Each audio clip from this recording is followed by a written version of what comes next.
Welcome back to Race for the White House. I'm David Gregory. The back half now. Last night, the Senate passed the bailout bill, but it faces the next big test before the House tomorrow. House Speaker Nancy Pelosi said today that she would not bring it to the floor if she didn't have the votes, but that she's optimistic at this point that she's got them. Joining me from Capitol Hill now, Democratic Congressman from Texas, Lloyd Doggett. Representative Doggett is a member of both the House Budget and Joint Economic Committees. Congressman, welcome. Good to be with you, David. Are you ready to sign on? Not me. I think the Senate took a bill that was unsatisfactory and made it a little worse, so I moved from no to no way. Right, you told the Dallas Morning News no to heck no. Well, why not? What's been added there that you don't like? Well, it's about $105 billion worse in terms of the money. The Senate simply charged on the national credit card not only the original $700 billion, but another $105 billion of sweeteners and tax breaks that are not paid for either. Some of those tax breaks are to help dirty cold to liquid plants that won't be a benefit to our environment or our economy. But my basic concern is with the original bill. It does not have the type of safeguards that taxpayers deserve. Well, but Congressman, are you ready to feel some of the consequences of doing nothing, of not voting for this bill? You look what happened in the Dow today, or is this one of those situations where you'd like it to pass, but you don't want to vote yes for it? Well, there's no doubt we need to act. The problem is that we've been given, as usual with President Bush, it's my way or the highway.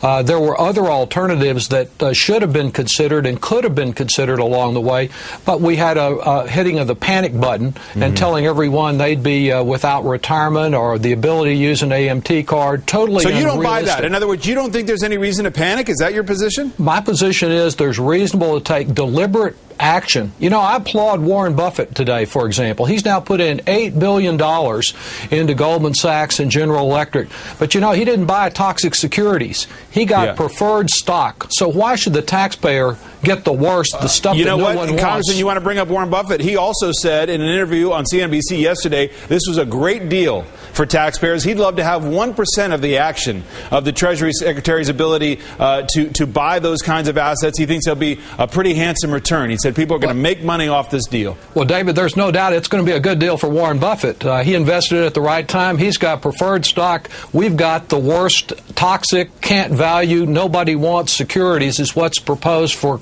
appropriation. I want some safeguards in there so that the taxpayers of America don't bail out the Bank of China along with all the folks on Wall Street. I'm very aware of the concerns of neighbors in my community about their retirement, their home, their business. There's a way to do this that has some protection like Warren Buffett got that the taxpayers are not getting in this bill. Bottom line, despite your opposition, you think this is going to pass? I do. I don't think it will be by quite the margin it passed in the Senate, but with all the mobilization of effort, all the hitting of the panic button, it will pass. And one of the reasons that I'm voting no is with reference to the precedent. This is not the last time they'll come with a hat or a top hat out ready for us to fill it with taxpayer money. We need to be sure we're laying some of the controls there that will protect taxpayers. All right. Congressman Doggett, thank you, David. Thank you very much for being here. We're going to hear from the other side of the aisle in just a moment on this, but back with me now with their take on what tomorrow will hold and the politics of the policy. Pat Buchanan, Gene Robinson, and John Harwood. John, first to you down at WashU for this debate. How's this thing rolling out? Well, I think people like Congressman Doggett who vote against the bill, that's probably the politically smart vote for a lot of members in the Congress. But I was talking to Tom Cole, who's the chair of the Republican Campaign Committee. He's got a lot of members voting against this bill. But he said when you look at that 800-point drop, nearly 800-point drop in the Dow the other day, that dramatized the stakes, and the members who vote against this, if it fails, are going to have to live with the consequences of potentially credit freeze up, stock market drop. If they vote against it and it passes, they're home free.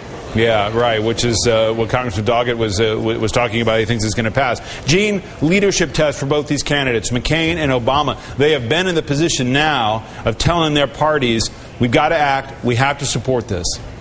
They're both on board now, and both invested in the passage of this bill. I think it probably will get through the House tomorrow. Although I thought it was going to get through on Monday too. So who knows what's going to happen? It is a test of leadership of the two of them. I think one thing this whole 2 weeks shows is that it's very difficult to lead something complicated and necessary and urgent like this from a presidential campaign. When presidential politics gets involved, it tends to gum up the works rather than clarify the issues and make things go faster. Pat, last night on the program, Tom DeLay said that Americans are not hearing useful information from either one of these candidates when it comes to the economy, and he wasn't very complimentary of the standard bearer of his party, John McCain, saying the economy is not his strong suit. But he did say that McCain's tried to make this a better bill. But conservatives who don't like this bill are going to look to McCain and say, this is the guy who came to town and said we have to do this. Well, McCain came to town. I do think when McCain held it up a bit, that it was dramatically improved from simply the transfer of $700 billion to Paulson to buy garbage anywhere he wanted in the world. I think there's a lot of good things in the bill, but I agree with Doggett and the conservative Republicans that they ought to vote against this. I will say this, McCain's got a hellish problem. He's an establishment Republican. The Republican establishment is going with this. The conservatives are up in arms over it. The sooner he gets the whole issue behind him, the better, and I do think it will pass. All right, let's turn now to the Republican side of the aisle. Pat keeps all his money in cash. Right. I want to get to the Republican from the House who is supportive of the bailout bill. Joining me from Capitol Hill is Congressman Adam Putnam of Florida. Representative Putnam sits on the House Financial Services Committee and has been involved in all of this. Congressman, good to see you. Good to be with you. Thank you. So what's different tonight where you've got yourself in a much better position to get this bill passed? Well, I don't want to oversell our vote count at all, but reading the public statements of a number of members who've gone home and heard from retirees and people living on fixed income and watching the value of their nest egg shrink, it does appear that a number of people have rethought their position on the bill and will be supporting it tomorrow. So you're not quite there yet, saying that you've got passage? We continue to work on our side of the aisle, and I understand that they're still working on the other side of the aisle to meet with their members, try and sort through their challenges, and help people understand what is and what is not a part of this bill that the Senate has sent us. So what's that conversation like with some of your colleagues? I mean, are you saying, look at what the Dow is doing. Look at the economic consequences of our inaction from a few days ago. We may get caught up in our own philosophical, ideological debates about this, but we don't have the luxury of doing that. Has that been your position? Well, that's part of it. The Dow is such an erratic barometer. It's up, it's down, it's responding to job numbers. It's responding to a lot of things, not just congressional inaction.